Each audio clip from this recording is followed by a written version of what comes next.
Hello everyone. Today we are going to discuss in detail and we are going to go very deep into the topic about Pareto Principle. You know, the economist Wilfredo Pareto was very famous for the concept of efficiency, Pareto efficiency.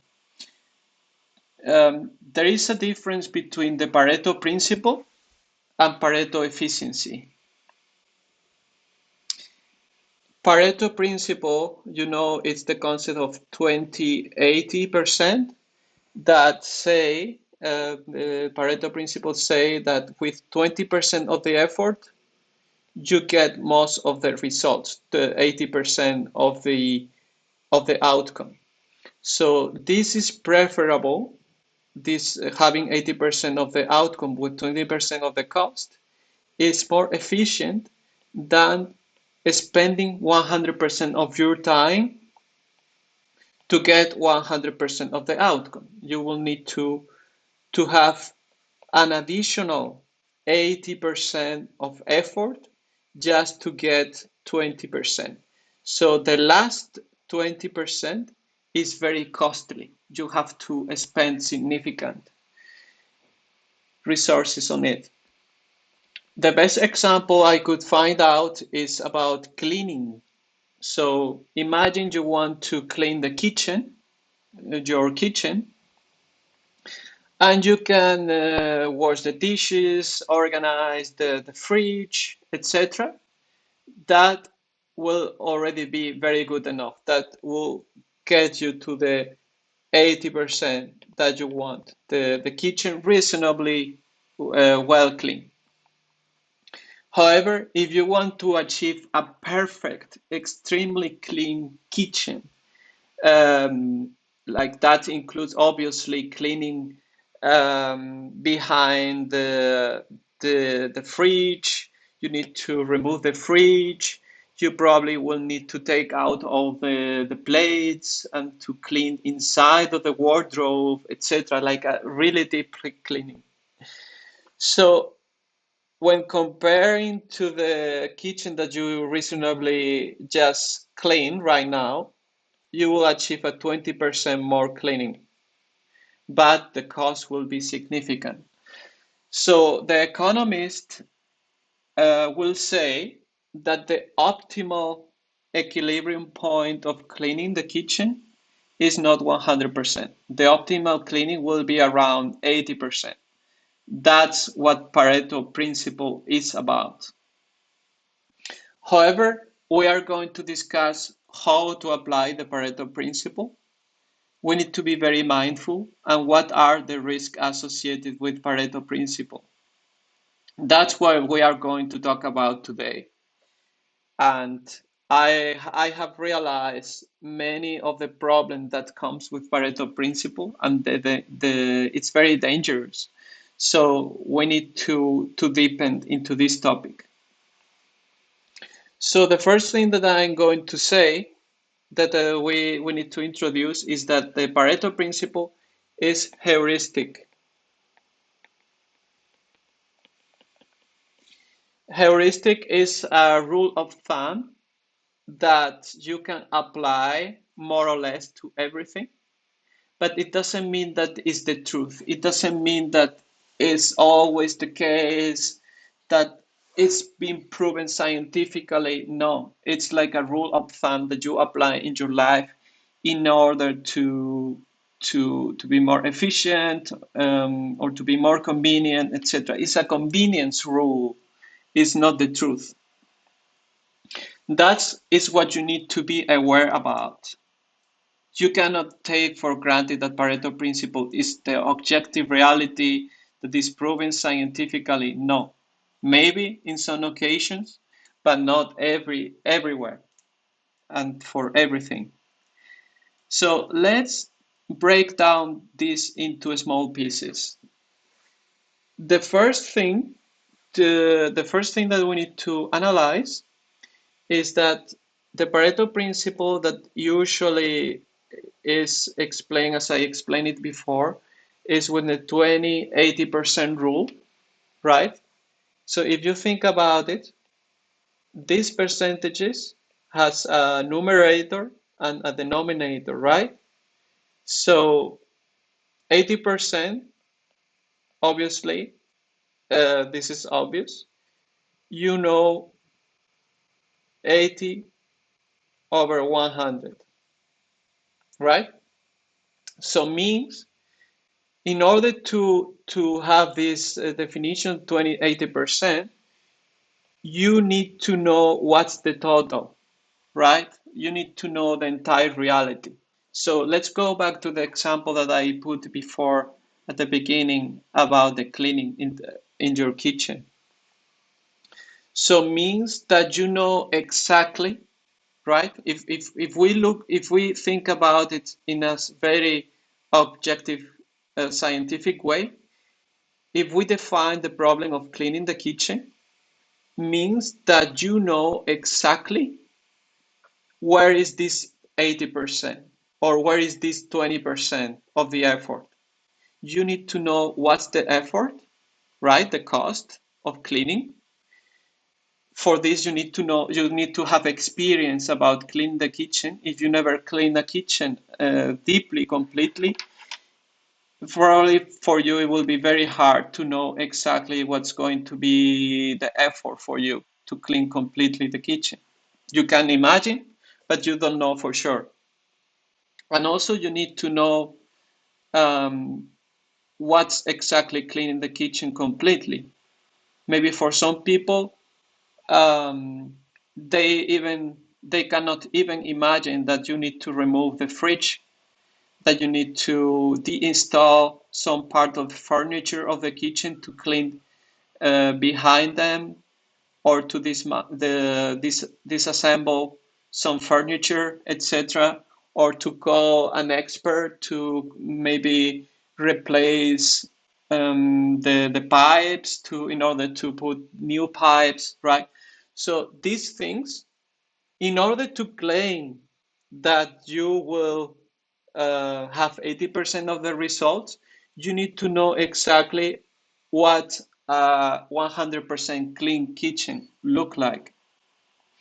So in this example of the kitchen, I think it's very easy because you will assume that that's like a room, physical, that you can look at.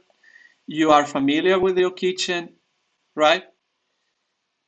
Reasonably, you can well have an idea of this 100%.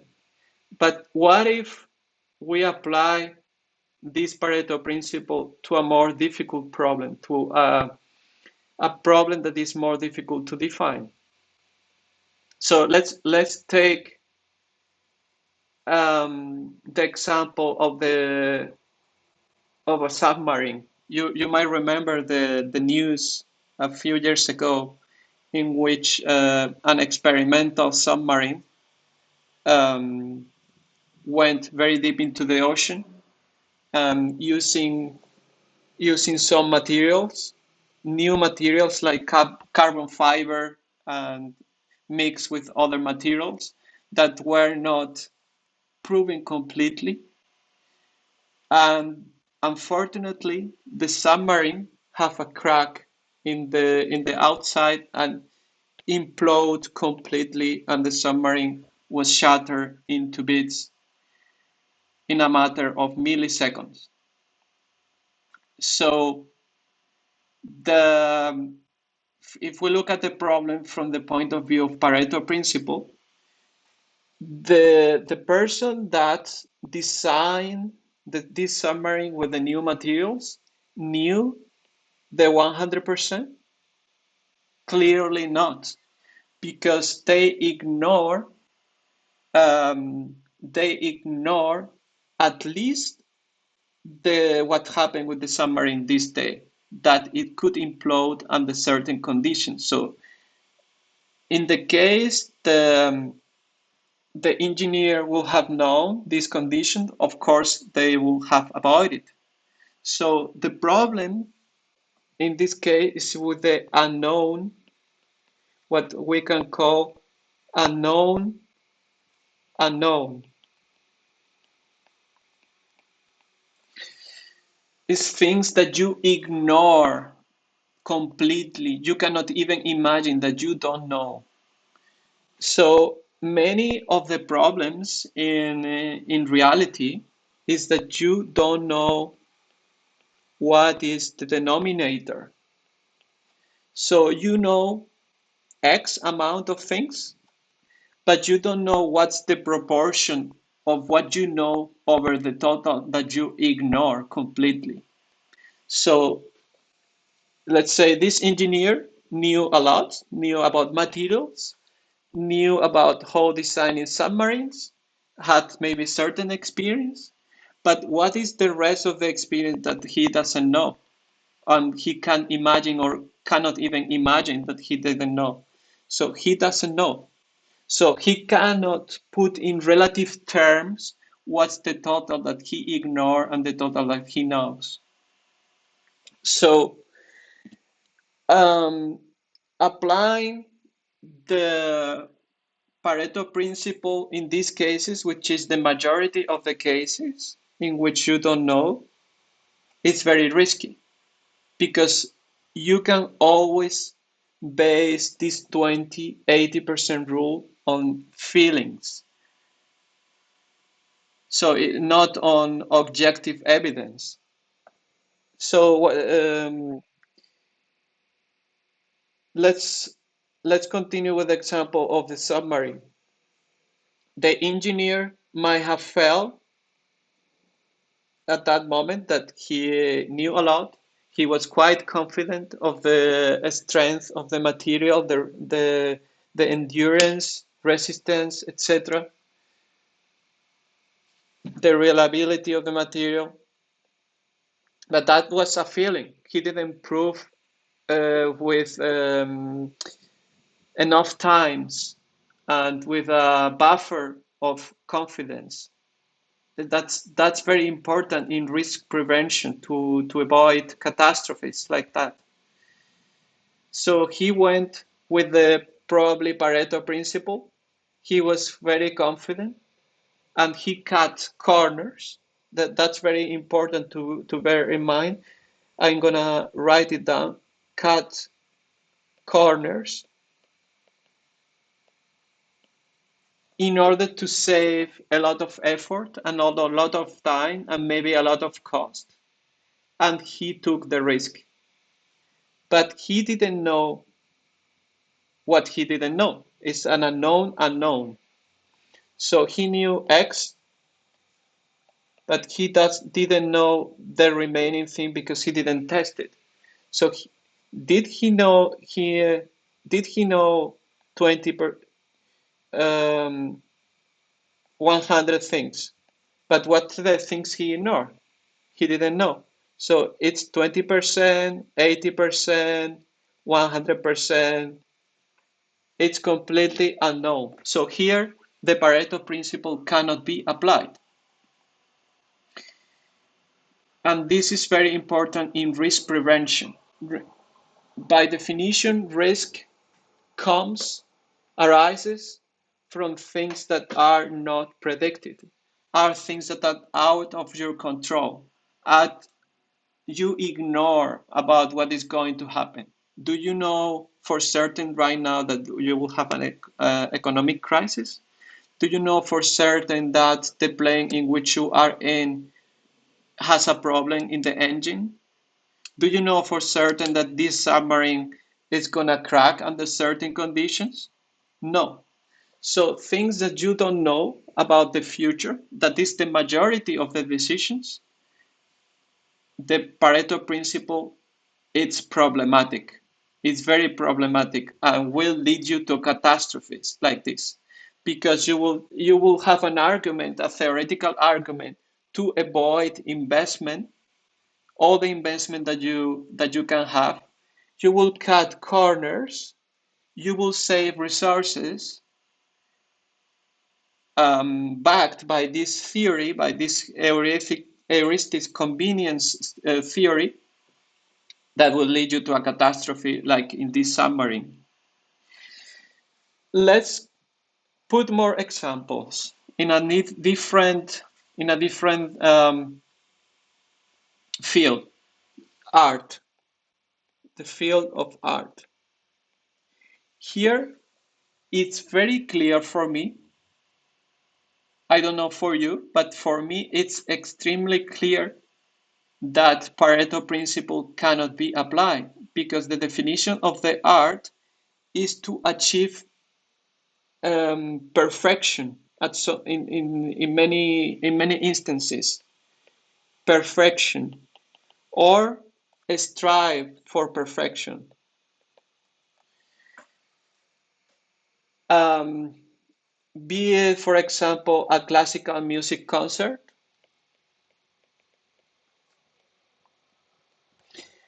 or a painting.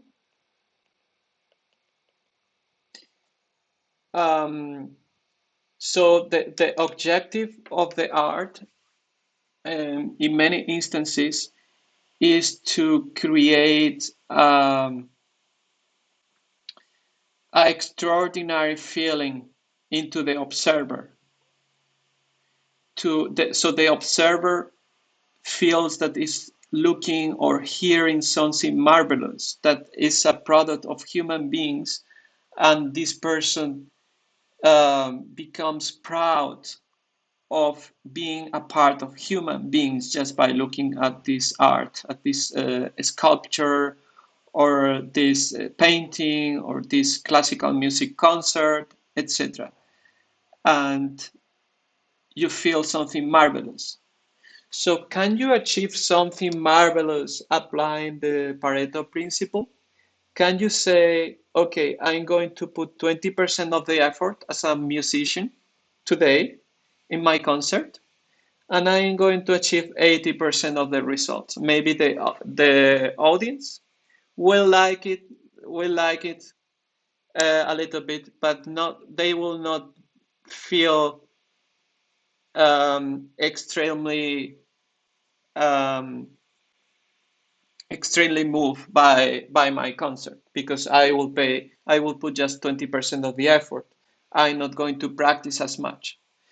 So my friend, I think this will not work in art because you will not go to a concert that is mediocre, right? You will like to go to very good concerts, and in art the competition is for the perfection. So by definition, the Pareto principle cannot be applied in art.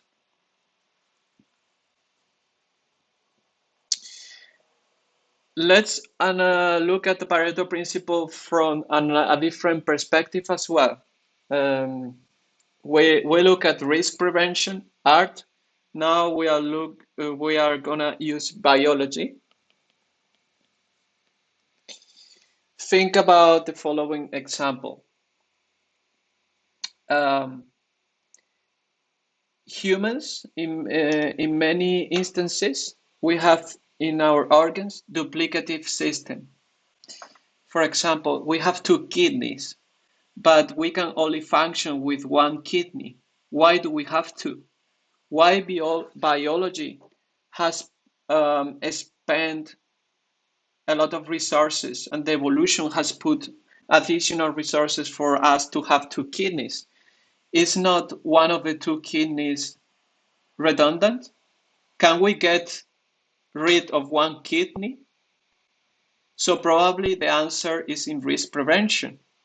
And the similar to what happened in the with the airplanes that we have, that the airplanes have multiple layers of safety. If one layer is failing, we have another one, and there are maybe 3 or 4 cables conducting the electricity for the same instrument in the plane, etc. In case one cable is faulty, the other cable is supplying the electricity, for example. So this is what might be happening with the two kidneys. If one kidney is failing, we have the other. So can we really say that this Pareto principle, 20-80%, it's a good choice in biology? cutting corners in our organs, in our system, is very good. In this case, it's not very good, because if at some point, so Pareto principle, if you apply it here, it's gonna have a very fragile and weak system, because as I was saying before, Pareto principle leads you to put less effort onto things, and you cannot apply it everywhere and for everything single thing.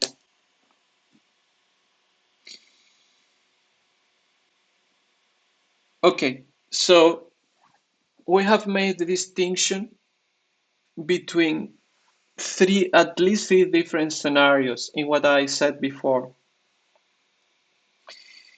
Let's call this Pareto Principle PP. Okay, the first thing that we can do is to apply the Pareto Principle, and it's well applied.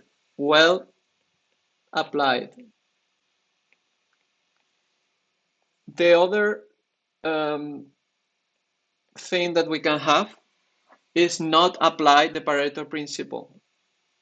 Not apply.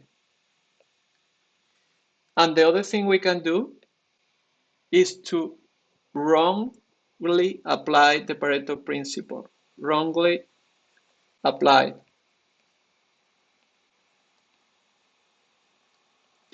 Okay, so we can have these three different approaches to the Pareto Principle. So if we don't apply the Pareto Principle, means that we are going to strive for perfection. We are not going to cut corners, and we are going to strive for the maximum. I'm not going to put 100%, because as we defined it before, in many instances in life, you don't know what you don't know. So you cannot say, I'm going to strive for 100%, because you don't even know what is 100%. So you can say, strive for the best. And that will lead you to not efficiency. So it will be not very efficient from this point of view, right? Okay, that's not applying the Pareto principle. And as we said before, it's appropriate for maybe just a few examples for risk prevention. Is good for art, for example. And we can think about much more, but I think these are the two major examples.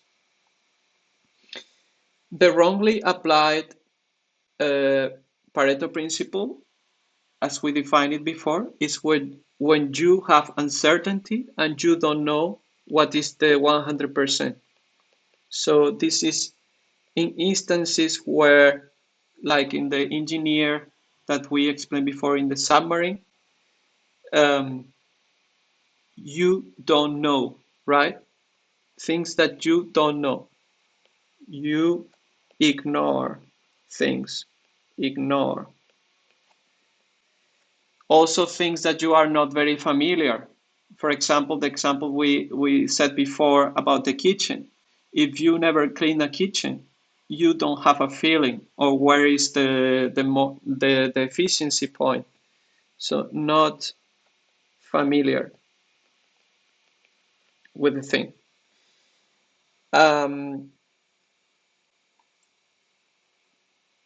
Also in risk prevention is already included here, etc. And when can you really think of applying the Pareto principle that will not lead you to catastrophic mistakes? It's when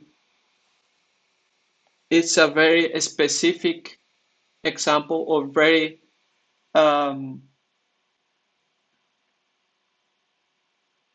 narrowly defined situation. Let's say narrow defined situation is a system, is a situation in which you know the total. You know all the components on the situation. You don't have anything random, right? You know everything. And also you have an expertise and experience to know where is the effort that you need to put into perspective. And this means when you apply the Pareto principle, this means that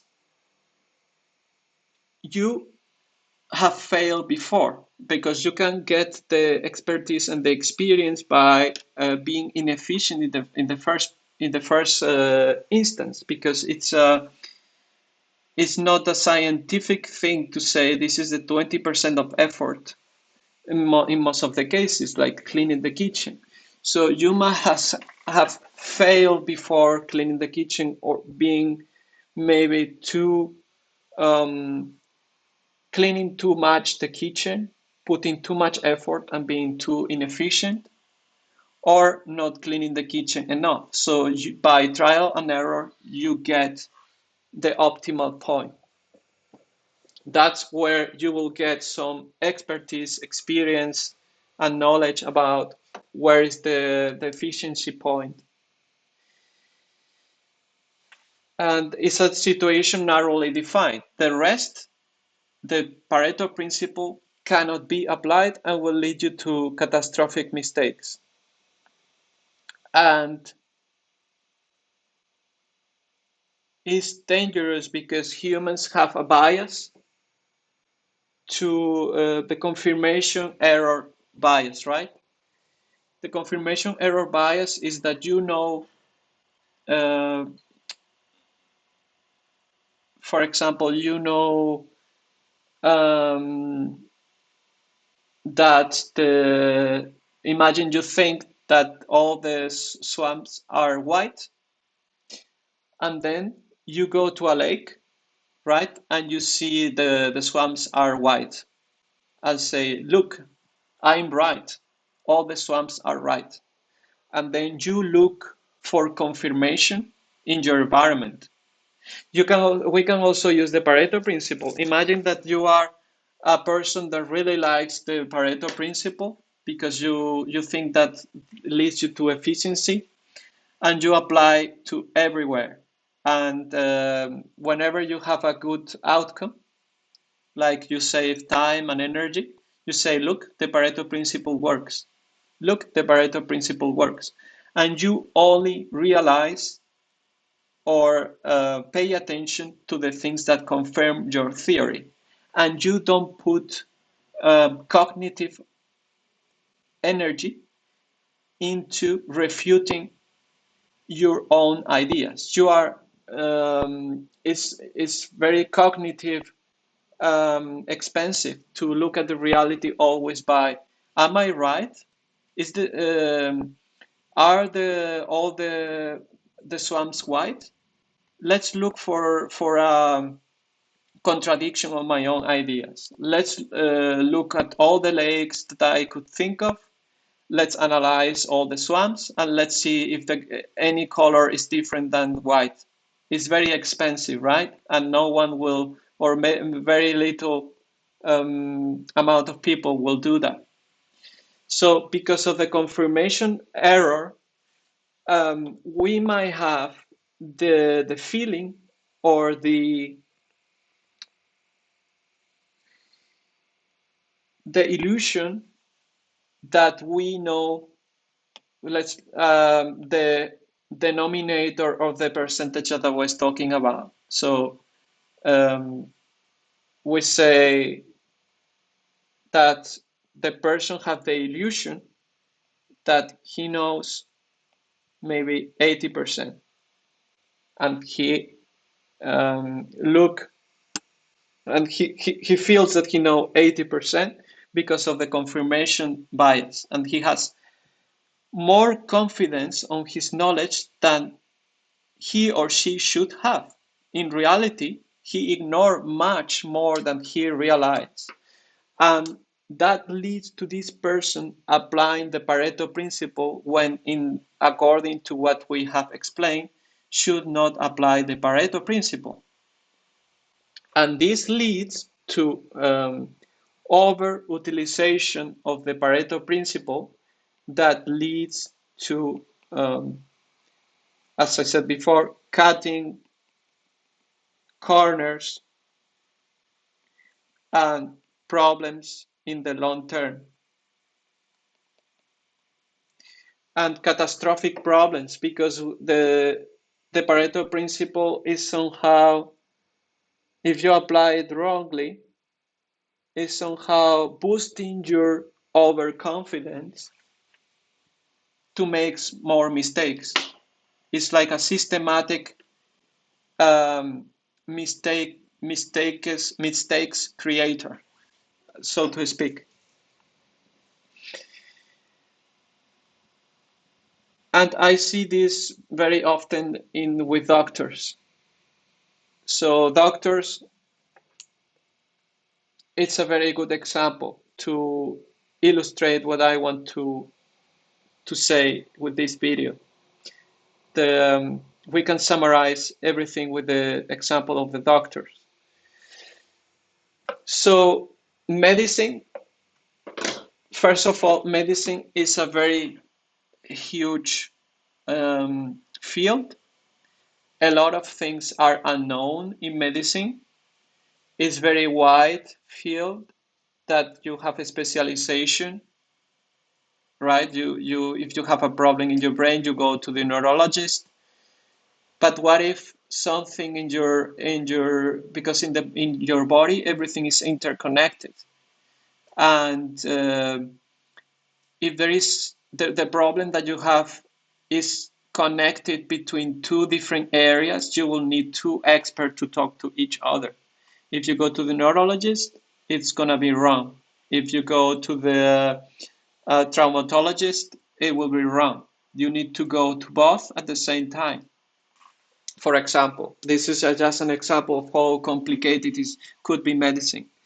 And also the testing to know exactly what's happening inside your body is very costly, is very expensive, and in many cases it's not the best choice to do the testing, because maybe it's very intrusive and it's going to create a lot of problems just to do the test. For example, to do a biopsy, right? So the doctor is facing a lot of unknowns and uncertainty, and the doctor has to guess based on the experience and what he studied and statistics. And for example, I remember I went one day to the doctor with a sore throat. It was an Epstein-Barr virus, and the doctor, just by using the heuristic approach, thought that the probability of this going to be just a bacteria or or normal bacteria or regular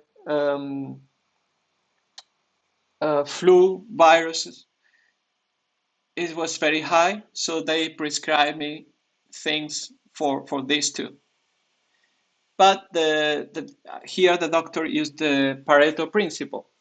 But here the reality is that I didn't have this. I have Epstein-Barr virus, right? So the doctor made a mistake by using the Pareto principle. In this case, the risk was not very high. It was just a simple virus. But what if the doctor do the same for something that could be very potentially very dangerous? And the doctor are subject to a very high pressure of because there is a very high attrition in the hospitals and in the national health services around the world. and there are a lot of patients and very high cost, and